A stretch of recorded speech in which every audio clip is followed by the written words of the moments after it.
जय हिंद मेरे प्यारे बच्चों।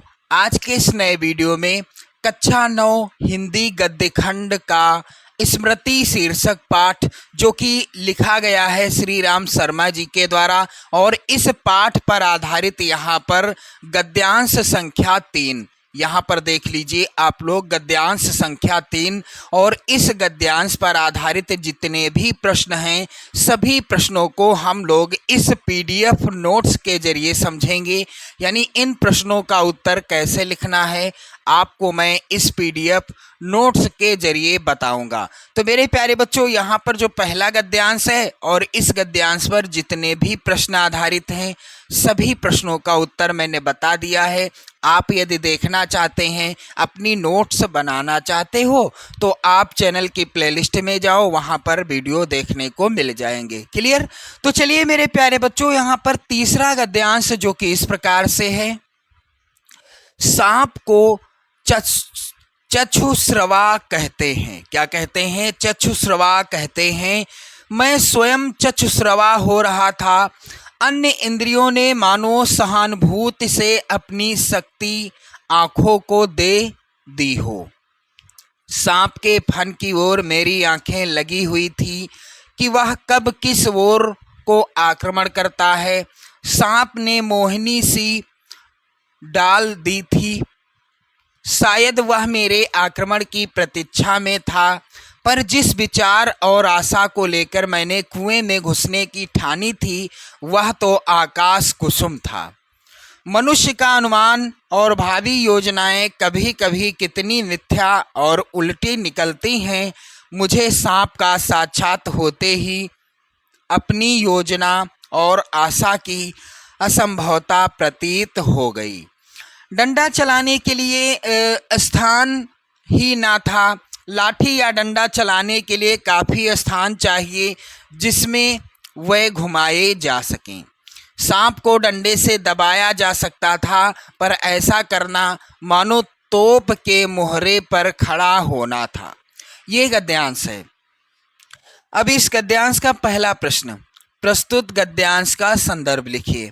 कैसे लिखना है? सबसे पहले आप क्या करेंगे, सबसे पहले जो भी आप गद्यांश हल करोगे ना, उस गद्यांश के शुरुआत के और आखिरी के शब्द को लिख देना। जैसे कि सांप को चक्षुश्रवा कहते हैं और आखिरी के शब्द क्या है? मोहरे पर खड़ा होना था।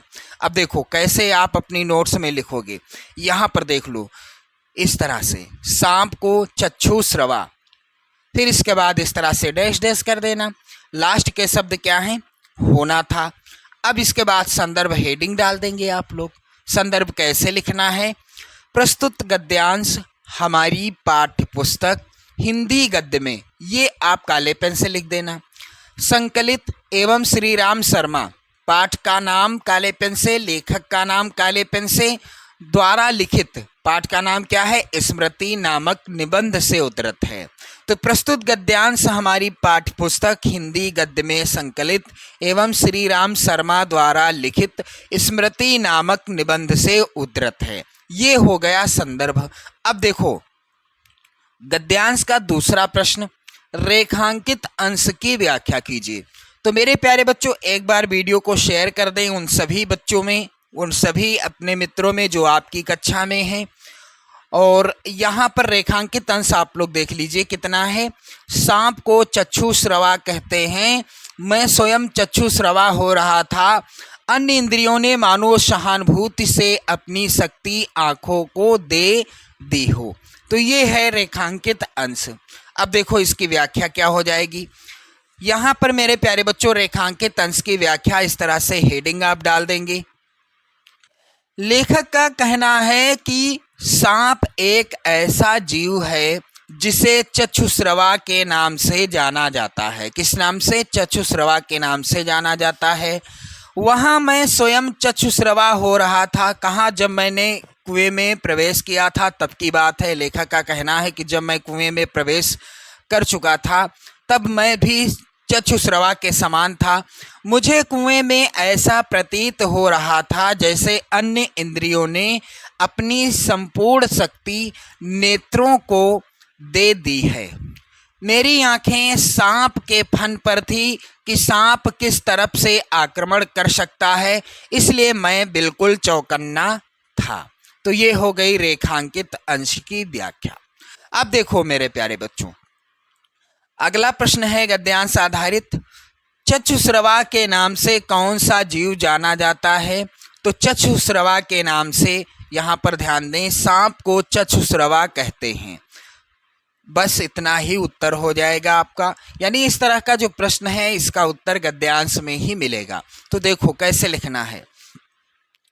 चक्षुस्रवा के नाम से सांप को जाना जाता है।